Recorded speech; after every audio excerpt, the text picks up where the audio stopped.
नमस्कार, मैं डॉक्टर रमाकांत शर्मा आज उपस्थित हूँ योगा फॉर हार्ट प्रॉब्लम्स। हृदय से संबंधित समस्याएं लगातार दिन प्रतिदिन और ऐसे लोगों को जिनकी उम्मीद ही नहीं होती है। अभी विगत कुछ समय पहले ही एक न्यूज़ आई पेपर में कि कार्डियोलॉजिस्ट जिन्होंने खुद लगभग 16 से 19 हज़ार के आसपास ऑपरेशन कर रखे थे हार्ट के, उनको हार्ट अटैक आ गया। और इसके पहले 2-3 महीने पहले एसएमएस के जयपुर के लगभग 3 से 4 डॉक्टर्स जो प्रैक्टिस करते थे उनको हार्ट अटैक आया। आए दिन कोई जिम में हार्ट अटैक आ रहा है, किसी को शादी समारोह में डीजे पर डांस करते हुए हार्ट अटैक आ रहा है, किसी को हल्दी की रस्म में हल्दी लगाते हुए हार्ट अटैक आ रहा है। ये जो हार्ट की प्रॉब्लम्स लगातार बढ़ती जा रही हैं, इन हार्ट की प्रॉब्लम्स को ट्रीट करने के लिए योगा किस तरीके से आपकी मदद कर सकता है और योग में कौन से आसन हैं जो आपके लिए बहुत उपयोगी हो सकते हैं, और हार्ट की आपको कोई समस्या है भी तो भी आप उन आसनों का अभ्यास करके बहुत अच्छे तरीके से लाभ ले सकते हैं। आसन हैं सिटिंग, पहले स्टैंडिंग सीरीज, फिर सुपाइन, फिर प्रोन, और उसके बाद सिटिंग सीरीज, और फिर अंत में प्राणायाम। इन आसनों का डेमो करने के लिए आज हमारे साथ उपस्थित हैं डॉक्टर उम्मेद जी। डॉक्टर उम्मेद आपको दिखाएंगे कि आसनों का अभ्यास किस तरीके से करना है जो आपके हार्ट की हेल्थ को मेंटेन कराने में हेल्पफुल रहेगा। सबसे पहले स्टैंडिंग सीरीज का पहला आसन का नाम है ताड़ासन। ताड़ासन के लिए दोनों पैर आपस में मिले हुए, दोनों पैरों का अंगूठा मिला हुआ, दोनों पैरों की एड़ियां मिली हुई, दोनों हाथ फ्रंट थाइस पर, थाइस के सामने। श्वास को भरते हुए दोनों हाथों को ऊपर की तरफ उठाना है, ऊपर की तरफ उठा के दोनों हाथों की उंगलियों को मिला लेना है। धीरे से श्वास को छोड़ते हुए हथेलियों को आसमान की तरफ कर देना है। फिर श्वास को भरना है और पूरे शरीर को ऊपर की तरफ खींचना है, ऊपर की तरफ खींचना है। अब आप एड़ियों को थोड़ा सा उठा सकते हैं। एड़ियों को उठा के जैसे ही आप पैरों के पंजों पर वजन लेते हो, आपका बैलेंस बिगड़ता है, तो सामने की तरफ किसी भी एक स्टैटिक ऑब्जेक्ट पर अपनी नज़रों को गढ़ा दीजिए, उससे आपको बिल्कुल आराम हो जाएगा। ठीक है, तो ये है ताड़ासन। श्वास को भरते हुए आप आसन की अवस्था में गए थे, तो श्वास को छोड़ते हुए धीरे धीरे करके आप आसन की अवस्था से धीरे से वापस आएंगे। आसन की अवस्था से श्वास को छोड़ते हुए धीरे धीरे वापस आ जाएंगे। पहला आसन ताड़ासन। दूसरा आसन जो स्टैंडिंग सीरीज का ही है और हार्ट के लिए काफ़ी इफेक्टिव है, आसन का नाम है वृक्षासन। वृक्षासन का मतलब होता है कि आप जिस प्रकार वृक्ष अपने आप को स्टेबल रखता है, ठीक वैसे ही आप अपने शरीर को नीचे जो आपका एक पैर है, उस एक पैर पर पूरी बॉडी को बैलेंस करें, और दूसरा पैर जो है वो वृक्ष की शाखा की भांति आपका पैर किस तरीके से रहेगा वृक्षासन, वो आपको दिखाते हैं। सबसे पहले हम अपने बाएं पैर पर स्टेबल होने की कोशिश करेंगे, तो दाहिने पैर को सबसे पहले घुटने से मोड़ करके दाहिने पैर की एड़ी को बाएं पैर की रूट ऑफ थाई पर लगाया, और आपका जो दाहिना पैर है उसका घुटना पूरा दाहिनी तरफ चला गया। अब आप देख रहे हैं कि दाहिना घुटना जो है वो दाहिने कूल्हे से दाहिने घुटने की तरफ और दाहिने घुटने से दाएं पैर का एंकल, आप ये देखें, ये पूरा पैर जो पेड़ की शाखा बन गया है।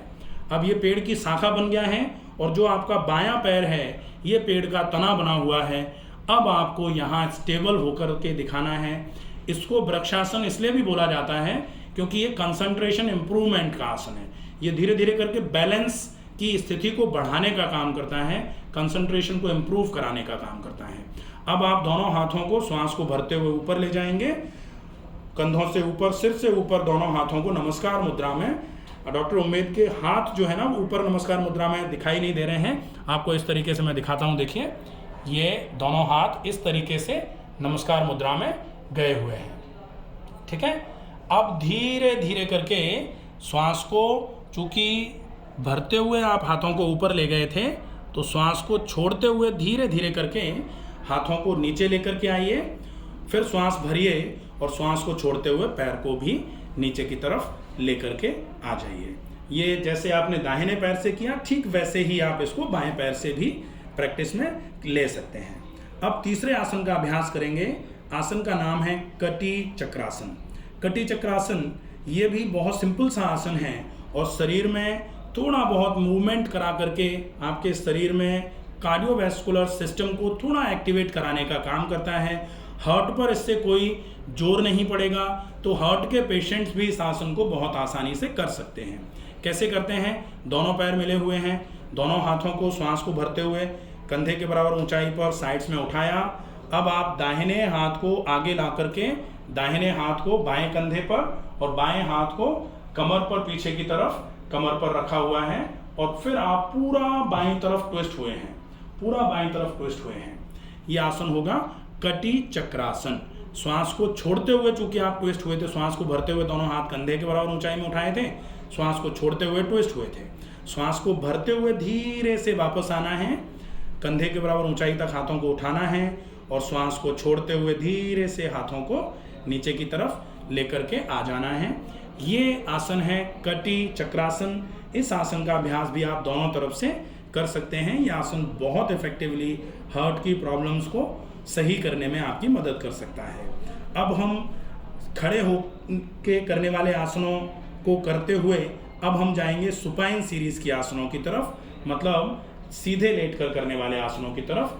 तो खड़े होके आप सीधे दोनों हाथों को ऊपर की तरफ कंधे के बराबर ऊंचाई में फैलाया, धीरे से घुटनों को मोड़ते हुए बैठ गए, घुटनों को मोड़ते हुए धीरे से बैठे, जमीन पर बैठ गए और अब आप दोनों पैरों को सामने फैला करके पहले दंडासन की अवस्था में, फिर धीरे से हाथ के सपोर्ट से सीधे लेट जाना है आपको।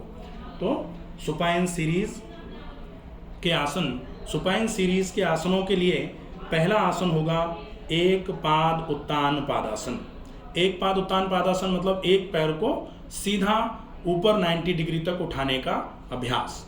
सबसे पहले दाहिने पैर से इस आसन का अभ्यास करेंगे। दाहिने पैर को श्वास को भरते हुए धीरे धीरे करके उठाना है, श्वास को भरते हुए धीरे धीरे करके दाहिने पैर को ऊपर उठाना है। श्वास को भर लिया, अब श्वास को भरना छोड़ना यहीं करना है।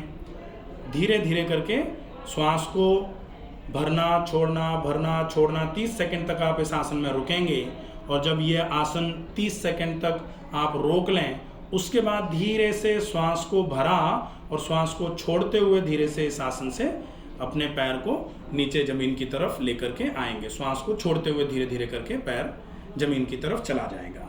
दूसरे पैर से भी इस आसन का अभ्यास आप कर सकते हैं। दूसरे पैर से इस आसन के अभ्यास के लिए आप बाएं पैर को श्वास भरते हुए सीधा ऊपर उठाएंगे। बाएं पैर को श्वास भरते हुए धीरे धीरे करके ऊपर उठाया, जितना मैक्सिमम ऊपर उठ सकता है उतना ऊपर उठाया। ऊपर उठा करके होल्ड किया, श्वास की दर सामान्य रखे हुए आप श्वास को भरना छोड़ना करते रहिए। श्वास को भरना, धीरे धीरे श्वास को छोड़ना। 30 सेकंड जब पूरे हो जाएं तब फिर श्वास को छोड़ते हुए पैर को धीरे से नीचे की तरफ लेकर आ जाएंगे। ये होगा एक पाद उत्तान पादासन। बहुत अच्छा आसन है, बहुत सिंपल सा आसन है और कोई भी व्यक्ति इस आसन का अभ्यास बहुत अच्छे तरीके से कर सकता है। ठीक है, अब हम सुपाइन सीरीज का ही दूसरा आसन करते हैं। आसन का नाम है एक पाद पवन मुक्तासन। एक पाद पवन मुक्तासन के लिए दोनों पैर मिले हुए, दोनों हाथ शरीर के बगल में, हथेलियां जमीन पर। दाहिने पैर को श्वास को भरते हुए उठाना है। एक पाद पवन मुक्तासन। दाहिने पैर को श्वास को भरते हुए उठाया, धीरे धीरे करके आप घुटने को मोड़िए। घुटने को श्वास को छोड़ते हुए मोड़ना है और घुटने को सीने की तरफ लेके आने की कोशिश करनी है। अब आप दोनों हाथों से घुटने को पकड़ लीजिए और दोनों हाथों से दोनों बाजुओं पर जोर लगाते हुए घुटने को सीने की तरफ लेकर के आना है। घुटने को सीने की तरफ लेकर के आने की कोशिश करनी है। आप हार्ट के पेशेंट हैं तो फिर आपको इस आसन को इतना ही करना है, क्योंकि अगर आप श्वास को छोड़ते हुए अपनी गर्दन को भी ऊपर उठा करके नाक घुटने से लगाते हैं तो बाईं तरफ से अगर आप इसको कर रहे हैं या दाईं तरफ से भी कर रहे हैं तो भी आपको हार्ट पे थोड़ा सा जोर पड़ेगा, क्योंकि पेट भी दब रहा है और फिर आप गर्दन को भी आगे लेके आओगे तो सीना भी दबेगा, तो हार्ट पे थोड़ा प्रेशर जा सकता है। इसलिए आप एक पाद पवन मुक्तासन को बिना गर्दन को उठाए ही केवल इतना करेंगे। ठीक है, अब श्वास को छोड़ते हुए आप इस आसन में आए थे, श्वास को भरते हुए आपने हाथ को जमीन पर ले आए आप, और दोनों एक पैर को आपने बिल्कुल सीधा 90 डिग्री की तरफ उठाया। श्वास को भरते हुए पैर को पूरा ऊपर उठाया, श्वास को भरते हुए धीरे से पैर को ऊपर की तरफ उठाया, ऊपर की तरफ उठाया, हाथ नीचे ले आए, और श्वास को छोड़ते हुए पैर को धीरे धीरे करके नीचे जमीन की तरफ ले गए। ये आसन होगा एक पाद पवन मुक्तासन। पवन मुक्तासन में आपने गर्दन को नहीं उठाया, ये आप ध्यान रखेंगे विशेष तौर पर कि अगर हार्ट के पेशेंट हैं आप, तो फिर आपको पवन मुक्तासन में गर्दन को उठा करके नाक को घुटने पर नहीं लगाना है। आप दोनों तरफ से इस आसन का अभ्यास कर सकते हैं। अब हम प्रोन सीरीज का एक आसन है। प्रोन सीरीज मतलब पेट केवल लेट करके करने वाले आसन।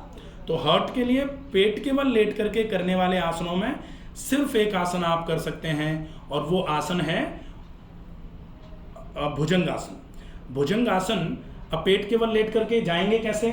आप सीधे लेटे हुए हैं, आपने अपना दाहिना हाथ जो है वो ऊपर की तरफ सिर से ऊपर जमीन पर लगाया ऐसे, फिर बाएं पैर को घुटने से मोड़ा और दाहिनी करवट लेते हुए आप पलट गए। दाहिनी करवट लेते हुए धीरे से पलट गए। अब आप भुजंगासन का अभ्यास करेंगे। भुजंगासन के अभ्यास के लिए दोनों हाथ सीने के बगल में, हथेलियां जमीन पर, माथा जमीन पर लगा हुआ है। श्वास को भरते हुए धीरे धीरे करके आपका माथा ऊपर की तरफ उठेगा। पहले माथा, फिर चिन, फिर गर्दन, और फिर धीरे धीरे करके सीने को ऊपर की तरफ उठाना है। ये हो जाएगा भुजंगासन। सीने को जितना आराम से उठा सकते हैं बिना ज़्यादा जोर लगाए आप। डॉक्टर उम्मेद चूंकि प्रैक्टिस करते हैं इसलिए इतना आराम से कर पा रहे हैं। आपसे जितना आराम से हो जाए आप केवल उतना ही करेंगे। आप उतना ही करें जितने में आपके सीने में जोर नहीं पड़ रहा है, सीने में भारीपन नहीं आ रहा है। इस बात का भी थोड़ा सा ध्यान रखेंगे, ठीक है। श्वास को भरते हुए आप आसन में गए थे, श्वास को छोड़ते हुए धीरे धीरे करके आसन से वापस आ जाएंगे। श्वास को छोड़ते हुए धीरे धीरे करके अपने माथे को जमीन की तरफ लगाएंगे, वापस आ जाएंगे। अब हम प्रोन सीरीज से सिटिंग सीरीज में कैसे आते हैं? प्रोन सीरीज से पहले हम भुजंगासन में आएंगे। भुजंगासन के लिए दोनों हाथ सीने के बगल में, दोनों हाथ सीने के बगल में, हथेलियां जमीन पर। भुजंगासन की अवस्था में पहले आएंगे, हाँ, दोनों हाथ सीने के बगल में। भुजंगासन से शशांकासन में आए, शशांकासन से धीरे से वज्रासन की अवस्था में आ जाएंगे। अगर घुटनों में ज़्यादा दर्द है तो वज्रासन में बिना आए हुए सीधे आप दोनों पैरों को सीधा कर देंगे, ठीक है। दोनों पैरों को सामने की तरफ सीधा फैला दिया। ये हो जाएगा आपका प्रोन सीरीज से सिटिंग सीरीज में आना। अब करना है गौमुखासन। गौमुखासन दो तरीके से कर सकते हैं। अगर आपके घुटनों में दर्द नहीं है तो आप वज्रासन की अवस्था में भी गौमुखासन का अभ्यास कर सकते हैं, और ये वेरिएशन होगा गौमुखासन का। बाकी गौमुखासन कैसे करते हैं? दाहिने पैर के एड़ी को आप बाएं पैर के हिप के नीचे ले जाइए। दाएं पैर की एड़ी को बाएं पैर के हिप के नीचे, हाँ, हिप के नीचे, एड़ी को बिल्कुल हिप के नीचे सटाएंगे, बिल्कुल हिप के नीचे सटा देंगे, बिल्कुल। ये हो जाएगा। अब आपको बाएं पैर के पंजे को भी दाएं पैर के एड़ी के पास ले जाना है, बिल्कुल, ये, ठीक है। ये थोड़ा सा और जो ऊपर पैर है, हाँ, ये आ जाएगा। अब इस अवस्था में ही जो हाथ आपका, जो पैर आपका ऊपर है उसका अपोजिट वाला हाथ आपका ऊपर जाएगा और पीछे की तरफ कोहनी से मोड़ करके पीठ की तरफ जाएगा, और दूसरा वाला हाथ पीठ से नीचे की तरफ से पीठ पर दोनों हाथों को आपको पीछे मिलाना है। मिला करके आपको जो ऊपर वाला हाथ है उसको पूरा, उसका बाजू जो है कान से सटाए हुए रखना है। ये आपके फेफड़ों से संबंधित रोगों के लिए, सीने से संबंधित रोगों के लिए, और अगर इसका अभ्यास आप आसानी से कर पा रहे हैं, अगर आपके हाथ पीछे नहीं मिल पा रहे हैं तो कोई बात नहीं है, लेकिन अगर आप इसका अभ्यास करते हैं तो यह हार्ट की कंडीशन में या हार्ट प्रॉब्लम्स में भी यह आसन हेल्प करेगा, ठीक है। तो आप इस आसन में गए थे श्वास को छोड़ते हुए। अब श्वास को भरते हुए आप ऊपर के हाथ को थोड़ा सीधा ऊपर की तरफ खींचिए। श्वास को भरते हुए हाथ को पूरा ऊपर की तरफ ले जाना है ऐसे। श्वास को छोड़ते हुए ऊपर का हाथ नीचे ले आएंगे और नीचे वाला हाथ भी आप सामने सीधे शरीर के बगल में लेके आएंगे। श्वास को भरेंगे और श्वास को छोड़ते हुए दोनों पैरों को दंडासन की अवस्था में सामने की तरफ फैला देंगे। ये हो जाएगा स्टैंडिंग सीरीज, सुपाइन, प्रोन और सिटिंग सीरीज के आसन फॉर हार्ट प्रॉब्लम्स। ठीक है, अब इन आसनों के अभ्यास के बाद में अब हम करते हैं कि हार्ट की प्रॉब्लम है तो प्राणायाम सबसे ज़्यादा काम करता है। अब आप किसी भी ऐसी अवस्था में जिसमें आप थोड़े समय के लिए स्थिर बैठे रह सकें उस अवस्था में बैठ जाएं। जैसे डॉक्टर उम्मेद अभी सुखासन की अवस्था में बैठे हुए हैं। ठीक है, पहला प्राणायाम है अनुलोम विलोम प्राणायाम। अनुलोम विलोम जिसका पूरा नाम नाड़ी शोधन अनुलोम विलोम भी होता है, और नाड़ी शोधन अनुलोम विलोम के लिए दाहिने हाथ का अंगूठा दाहिनी नासिका पर लगाया और आपकी जो रिंग फिंगर है वो बाईं नासिका को कवर करेगी जब आप श्वास को छोड़ेंगे तब। तो पहले आपने बाईं नासिका से श्वास को भरा, बाईं नासिका से पूरी श्वास को भरा। अब आपने रिंग फिंगर से बाईं नासिका को बंद कर लिया, दाहिनी नासिका से पूरी श्वास को छोड़ा, फिर दाहिनी नासिका से ही पूरी श्वास को भरा और दाहिनी नासिका को अंगूठे से बंद करके बाईं नासिका को खोलकर बाईं नासिका से पूरी श्वास को छोड़ा। फिर बाईं नासिका से फिर से श्वास को भरना है, दोनों नासिकाओं को बंद कर लिया। अब दाईं नासिका को खोल करके दाहिनी नासिका से पूरी श्वास को छोड़ना है। श्वास को पूरा भरना, भरी गई श्वास को अपोजिट नॉस्ट्रिल से धीरे धीरे करके छोड़ देना। जिस नासिका से श्वास को छोड़ा है उससे वापस श्वास को भरना और अपोजिट नासिका से श्वास को छोड़ देना। अल्टरनेट नॉस्ट्रिल ब्रीदिंग, इसका मतलब होता है नाड़ी शोधन अनुलोम विलोम प्राणायाम। ये प्राणायाम आप कम से कम 5 मिनट के आसपास शुरुआत में करिए और रोज आप 1 मिनट बढ़ाते हुए इसको कम से कम 10 मिनट के आसपास तक लेके जा सकते हैं। दूसरा प्राणायाम है भस्त्रिका प्राणायाम। भस्त्रिका प्राणायाम जिसको आपको बहुत स्लो एंड डीपली करना होगा, बहुत आराम से धीरे धीरे पूरी श्वास को भरना है और भरी गई श्वास को धीरे धीरे करके पूरी श्वास को छोड़ना है। कैसे श्वास को भरेंगे? धीरे धीरे करके पूरी श्वास को भरते गए भरते गए भरते गए, धीरे धीरे करके पूरी श्वास को धीरे धीरे करके छोड़ा, छोड़ते गए छोड़ते गए छोड़ते गए। फिर श्वास को भरा, धीरे धीरे श्वास को छोड़ा, फिर श्वास को भरा, धीरे धीरे श्वास को छोड़ा। इसमें एक चीज का और ध्यान रख सकते हैं कि श्वास को जितनी देर में आप भर रहे हैं उससे ज्यादा देर छोड़ने में आप लगाएं, इसका आप थोड़ा सा ध्यान रखेंगे। इसको आप अगर काउंटिंग के साथ करते हैं तो 50 बार, और अगर मिनट्स के हिसाब से कर रहे हैं तो कम से कम 10 मिनट से शुरुआत करिए और रोज आप 10 काउंट बढ़ा लीजिए जब तक आप 100 तक नहीं पहुंच रहे हैं, या रोज आप 1 मिनट बढ़ा दीजिए जब तक आप 20 मिनट तक नहीं पहुंच रहे हैं। ठीक है, तो ये आप धीरे धीरे करके इसका अभ्यास बढ़ाते रहिए। ये हो जाएगा भस्त्रिका प्राणायाम। अब तीसरा प्राणायाम है भ्रामरी, जो पूरी बॉडी को रिलैक्स कराने का काम करता है।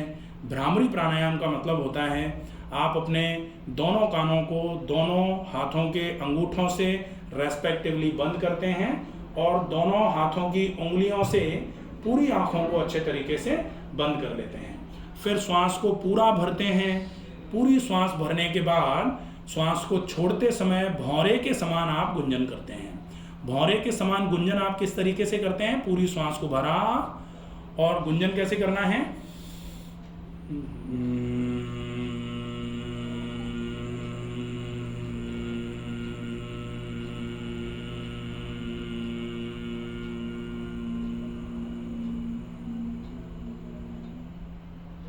इस तरीके से आप रिदमिक आवाज निकालेंगे। ऐसे वाली आवाज नहीं निकालेंगे, ध्यान रखना है। तो रिदम के हिसाब से आवाज निकलेगी। आप इस तरीके से, जैसे छोटा बच्चा जब प्लेन को देखता है तो सामने जब ऊपर सिर के ठीक ऊपर प्लेन होता है तो ज्यादा आवाज आ रही होती है, जैसे जैसे प्लेन दूर जाता है तो आवाज़ जिस तरीके से धीमी होती जाती है, ठीक उसी तरीके से आपके भ्रामरी की भ्रमर के समान गुंजन जो है ना उसी तरीके से होना चाहिए। तो ये भ्रामरी है। आप इसका अभ्यास करके पूरा सेशन जो है योग का यहाँ हार्ट के प्रॉब्लम्स के लिए पूरा कर सकते हैं। आशा है ये वीडियो आपको पसंद आएगा। जिनको भी हृदय से संबंधित छोटी से लेकर के बड़ी से बड़ी कोई भी प्रॉब्लम है, आप ये आसन बहुत आसानी से कर सकते हैं। और किसी भी आसन को करने में आपको कहीं भी थोड़ा जोर लगे या आपको लगे कि आपसे नहीं हो पा रहा है, तो जितना आपसे हो पाए सिर्फ उतना ही करना है। क्योंकि योग के लिए कहा जाता है कि जितना आप में सामर्थ्य है उसी के हिसाब से आप करिए। आप जोर ज़्यादा लगा करके या पहले दिन ही ज़्यादा जोर लगा दिया तो दूसरे दिन करने की स्थिति में नहीं रह गए, वो सब चीज़ें जो है ना वो आपको नुकसान कर सकती हैं। आशा है ये वीडियो आपको पसंद आएगा। स्वस्थ रहिए, सुरक्षित रहिए। धन्यवाद।